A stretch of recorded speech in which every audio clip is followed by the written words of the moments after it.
اس سے معاشرے میں چور کو اچھی نظر سے نہیں دیکھا جاتا۔ اسلام نے چوری کرنے والے کے لیے سخت سزا رکھی گئی ہے، کیونکہ جب تک چور کو سخت سزا نہیں ملے گی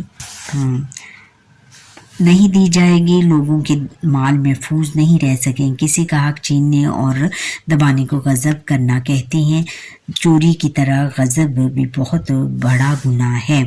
رسول اللہ خاتم النبیین صلی اللہ علیہ وسلم نے ارشاد فرمایا، کسی شخص کا مال اس کی دلی اجازت کے بغیر استعمال کرنا جائز نہیں ہے۔ رسول اللہ خاتم النبیین صلی اللہ علیہ وسلم نے ایک اور جگہ ارشاد فرمایا، ترجمہ، اللہ تعالیٰ نے چوری کرنے والے پر لعنت فرمائی ہے۔ اگر کوئی شخص کسی کی چوری کرتا ہے تو چوری کرنے والے کو قیامت کے دن اپنی نیکیاں اسے دینی پڑیں گی اور اس کے گناہ چور کے نامہ اعمال میں ڈال دیے جائیں گے۔ یعنی چوری کرنا بہت اتنا بڑا گناہ ہے کہ اگر کوئی چور کسی کی چیز چوری کرتا ہے تو جو بھی وہ نیکیاں کرتا ہے عام زندگی میں، تو وہ ساری نیکیاں جو ہے وہ جس کی وہ چوری کرے گا اس کے ذمہ لکھ دی جائیں گی، اور جس کی وہ چوری کرے گا اس کے جتنے بھی گناہ ہوں گے وہ چور کے نامہ اعمال میں لکھ دیے جائیں گے۔ چوری اور دھوکہ دہی کی مختلف صورتیں۔ چوری اور دھوکہ دہی کی مختلف صورتیں ہیں، مثلاً کسی کی چیز کو اس کی اجازت اور دلی خوشی کے بغیر اٹھا لینا یا استعمال کرنا۔ اسی طرح کسی کا راز اس کی مرضی کے بغیر جاننے کی کوشش کرنا بھی چوری کی ایک قسم ہے۔ امتحان میں نقل کرنا بھی چوری اور دھوکہ دہی کی ایک قسم ہے۔ کسی کو دھوکہ دے کر اس کی چیز ہتھیا لینا بھی چوری کی ایک قسم ہے۔ سرکاری وسائل لوٹنا، بجلی اور گیس چوری کرنا اور سرکاری یا نجی زمین پر قبضہ کرنا چوری کی بدترین صورتیں ہیں۔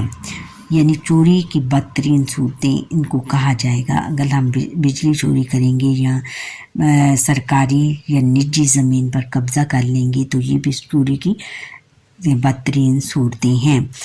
اور امتحان میں جو بچے نقل کرتے ہیں یہ بھی چوری اور دھوکہ دہی کی ایک الگ صورت ہے۔ اور پھر یہ ہے کہ چوری اگر ہم کسی کی اجازت کے بغیر اس کی چیز لے لیں گے، اور اگر کسی کی دلی خواہش نہیں ہوگی کہ وہ کوئی ہماری چیز لے تو یہ بھی چوری کے زمرے میں آئے گا۔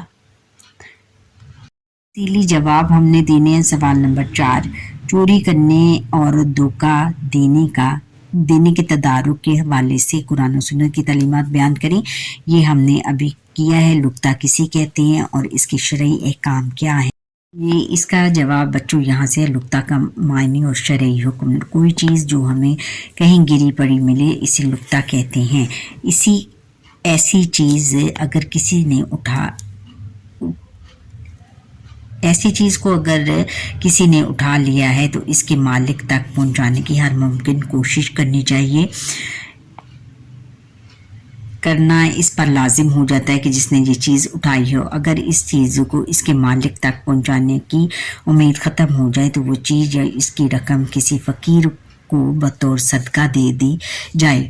پھر بھی یہ جو چیز جس نے اٹھائی ہے وہ چیز وہ نہیں رکھ سکتا، اس کو صدقے کے طور پر کسی فقیر کو دے دینی چاہیے۔ اگر لقطے کی چیز کے مالک کی تلاش میں ضائع یا خراب ہونے کا اندیشہ ہو تو اسے فوری طور پر کسی ضرورت مند کو دیا جا سکتا ہے۔ یعنی وہ اگر خوراک کی صورت میں ہو تو پھر اس کو فوراً کسی ضرورت مند کو دے دینا چاہیے۔ لیکن اگر وہ چیز فوری خراب یا ضائع ہونے والی نہیں ہے تو اس کے مالک کی تلاش اور اس تک پہنچانے کی کوشش کرنا اس شخص پر لازم ہے جسے وہ چیز ملی ہے۔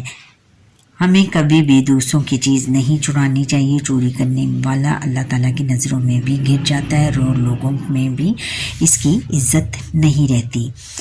کسی کی چیز ہمیں کتنی ہی پیاری کیوں نہ ہو، اس پر اس پر ہمارا کوئی حق نہیں ہے۔ مسلمان کبھی کسی کی چیز چوری نہیں کرتا۔ اگر اسے کسی کی چیز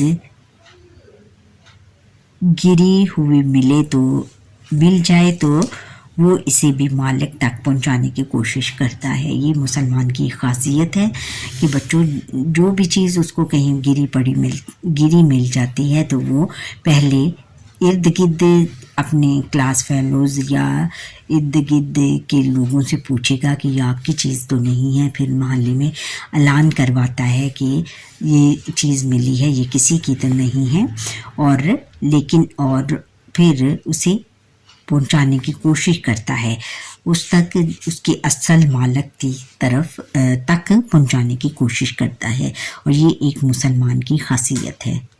جو آگے سرگرمیاں ہیں برائے طلبہ، روزمرہ زندگی میں چوری، غضب اور دھوکہ دہی کی مختلف صورتوں، نقل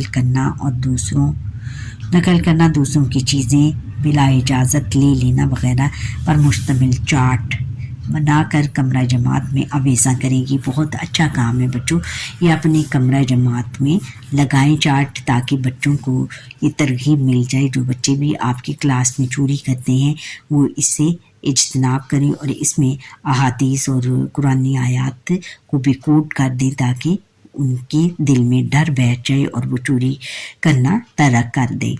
برائے اساتذہ اکرام، طلبہ سے کہیں کہ وہ جماعت میں چوری سے اجتناب کے موضوع پر ایک خاکہ پیش کریں۔ ایک خاکہ پیش کرنا ہے بچوں آپ نے اپنے ٹیچرز کے ساتھ مل کر۔ چوری کرنے کے اجتناب یعنی چوری سے باز رہنے کا جو ہے بچوں کو یہ درس دینا ہے اپنے خاکے کے ذریعے اپنے کلاس فیلوز کو۔ اچھا بچوں، یہاں پر ہی ہمارے آج کے لیسن کا وقت ختم ہوتا ہے۔ آپ مجھے لائک سبسکرائب کریں اور بیل آئیکن پر کلک کریں، کمنٹ کرنا نہ بھولیے گا۔ اللہ حافظ۔